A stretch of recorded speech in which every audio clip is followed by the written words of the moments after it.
today we're going to be talking about one of the best pound for pound solo resources that you could get. Let's go!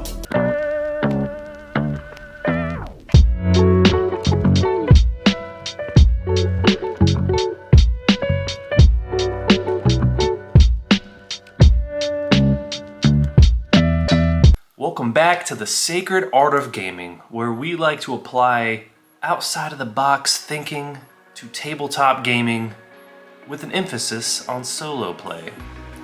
And speaking of thinking outside the box, we're going to be taking something from one of, if not my favorite, box sets that do exist. And we're going to be using that for solo play. And I do think for the amount of pages that are there and what is there, I honestly think it's one of the best. And that product is the solo rules, Alone in Deepfall Breach, that come with the Dragonbane rule set, which, there's the box set, I think it's, yeah, right there. There it is. I think it's important to note that I do love Dragonbane, and I do love that box set, because when I criticize it, even a little bit, I would criticize anything that I love, and I have no problem doing that. But man, do people get upset. But we did have some good conversations that came of that. I think the conversations are good. The part that I don't love is when people just like, dislike. That I don't know if I've ever disliked a video on YouTube ever. So yeah, I can't really think about, like, I can't really wrap my head around why someone would do that and not just, I don't know, that's probably not my target audience anyways. But anyways, we need to talk about this. That is enough waffling, and we need to talk about why this damn thing is as good as it is. It honestly has no business being this good. What is this, like 12 pages? And some of those pages are not like, it's not exactly filled to the brim. So you can flip through this pretty easily. So let's start with my first favorite thing, and that is the fortune chart.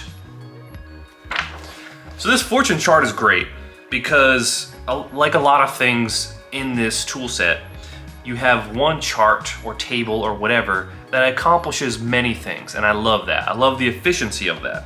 So in this one fortune chart, it's just a D6 roll, a single D6 roll, or if you want to roll multiple D6, you can do that too. But you can get a yes, no, a number, a scale, a power, a quality, and a reaction, all with that one roll. Ah, chef's kiss. We're starting it off with a banger.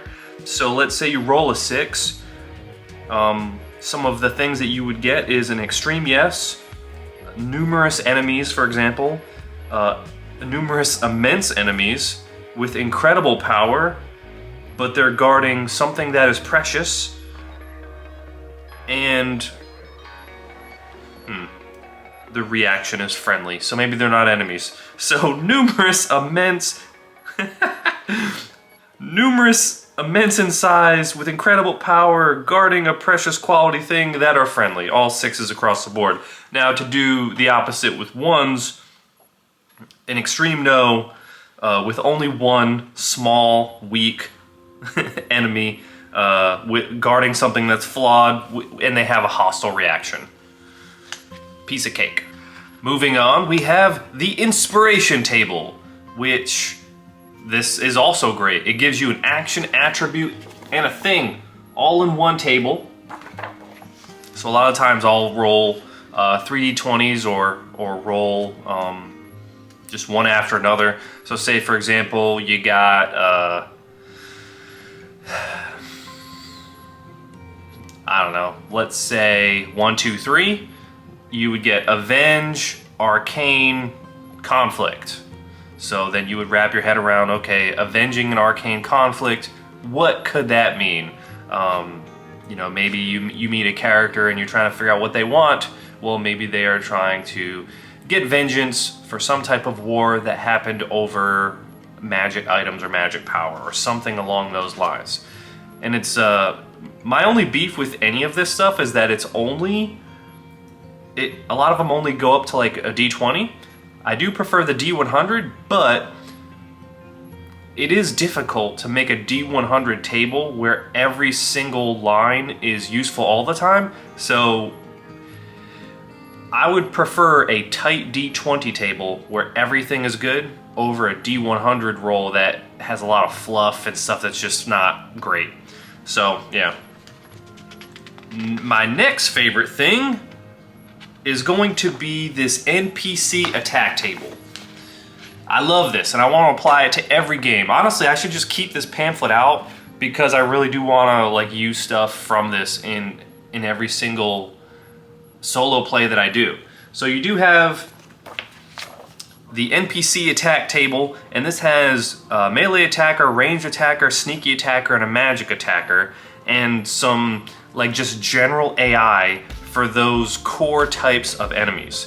In addition to that, you also have simple NPC templates that are right next to it. So a minion and a boss. So honestly, just with those two sections, you could arguably play the game with just that. Anytime you have a minion and maybe they're sneaky minions and you want them to run off of AI, well, you rolled a 4, well, they're on the move. The NPC uses their action to change their approach or weapon from melee or range or vice versa. They attack on their next turn with a boon. Love that. That feels dynamic without you having to feel like you are interjecting too much one way or the other. I think that's excellent. Obviously, you do have the best area at your disposal, but even if you don't, like even if you was applied this to like Karen or something like that, that would be huge. And I guess you could even get a little more fancy there if you wanted to. And then you have the stats. That's just amazing. You could apply it to a boss or a minion. It's perfect. All right, less exciting but useful nonetheless. The suffering damage table. If you're not sure, like maybe what happens to me a lot of times is that rocks are falling and I'm trying to escape a crumbling tunnel or something, and I don't know how much damage to take. Well, this will let me know. Slight, moderate, or severe. A D6, 2D6, or 2D10. Moving on. The exploration tables. These are huge.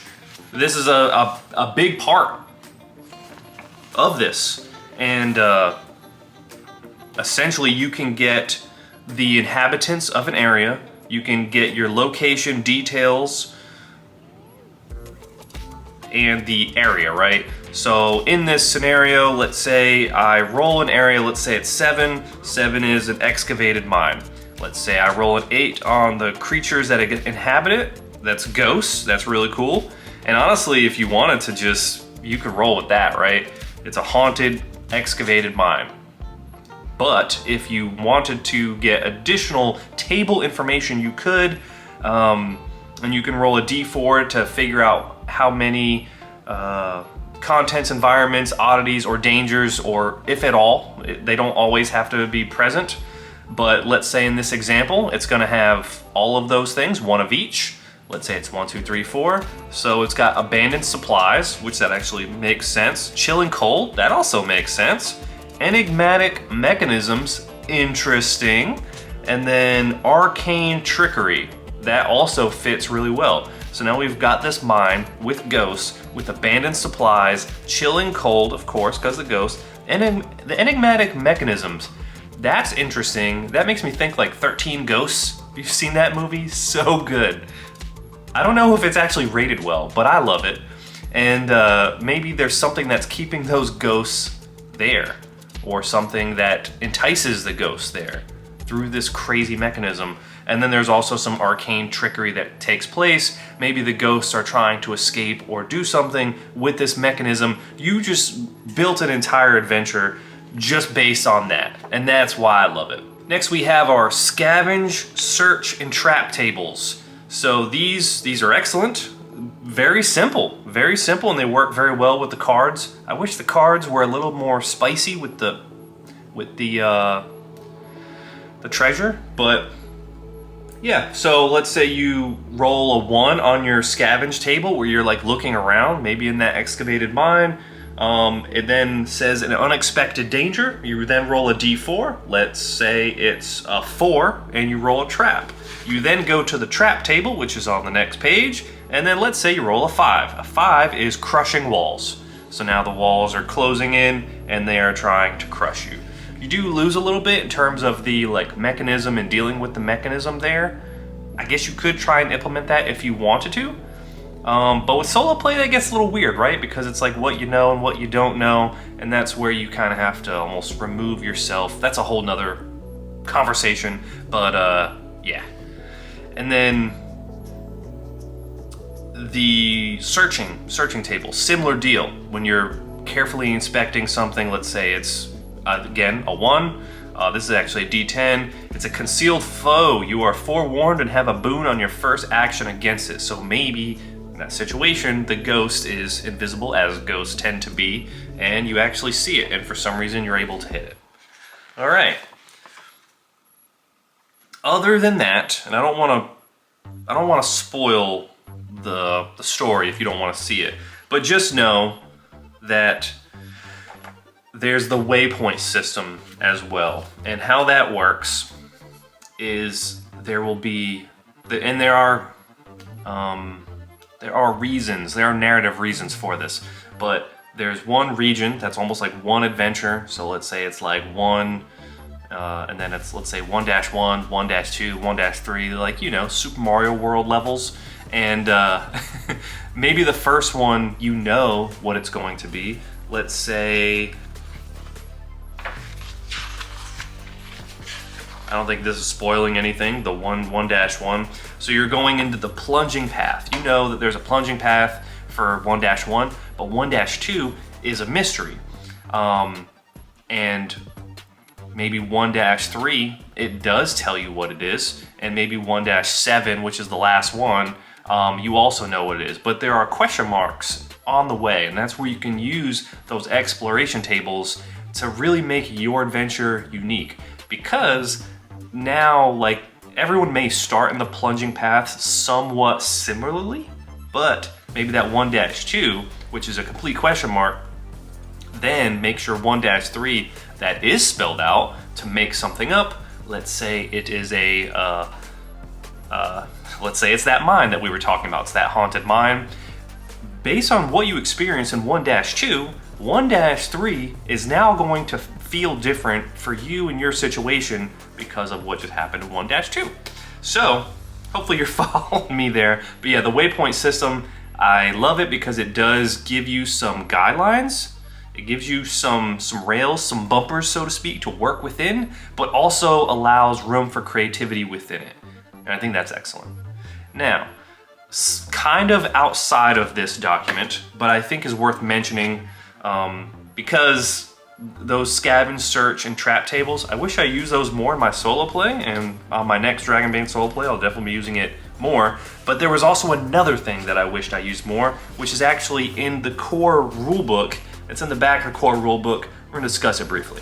So back in this journey section, all the way back to, what is this, 101 for whenever this was printed, we have the mishaps table. So this is a sweet little D12, things that happen on your journey. Let's say you roll a 1 and it's fog. The player characters are caught unawares by a thick fog. The distance covered this shift is reduced by half. Very simple, very straightforward. Maybe 11, a savage animal attacks. I feel like that would have helped a little more with some random encounters along the way whenever I was kind of like looking for something. There is also the typical NPCs that actually has stats for these. Everything from guards, cultists, thieves, villagers, hunters, etc. Bandit chief with stats and like heroic abilities and everything, which is really cool. I wish, I don't know, I just didn't think to look back here while I was playing. And now I love this portion, the creating NPCs and the charts that come after this, because they essentially use an entire dice set, and they use it so you can roll the entire dice set, and then you look at it like you're a witch doctor looking at raven bones, and then you basically create an NPC with your dice set.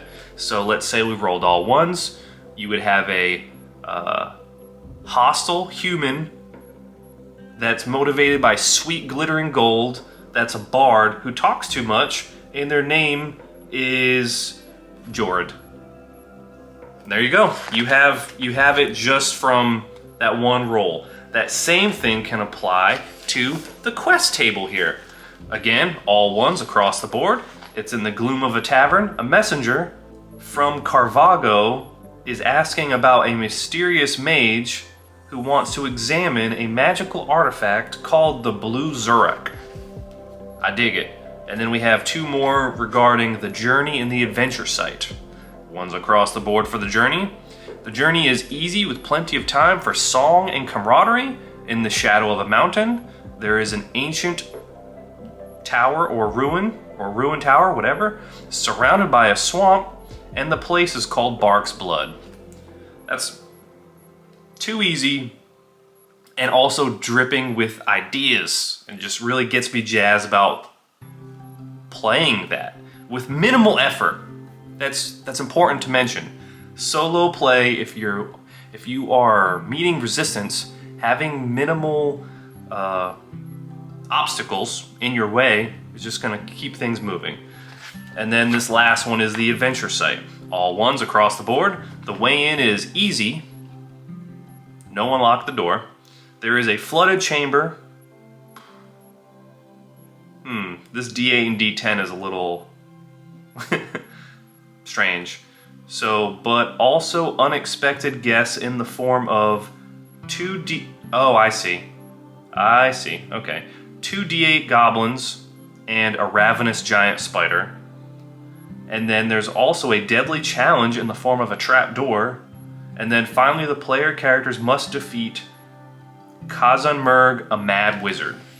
Dude, everything you need is right there. I love that. It kind of applies like almost like dungeon crawler type mechanics that you might see in something like Note Quest, 2D6 Dungeon, Carnathalis, and applies it to a game that is a little bit more diverse, more of a standard role-playing game. But yeah, those are the reasons why this is just a banger of a product. So light, so easy to read, and then also we have a couple little additional pieces from the back of the Dragonbane book that I wanted to mention. So, if you've enjoyed this video, maybe consider slacking a lap. Slacking a like. What? If you have enjoyed this video, maybe consider slapping a like on this bad boy. And if you want to see more content like this, maybe consider subscribing. So, I am Sacred. This has been the Sacred Art of Gaming. I'll see you in the next one as we continue to explore the Sacred Art of Gaming together.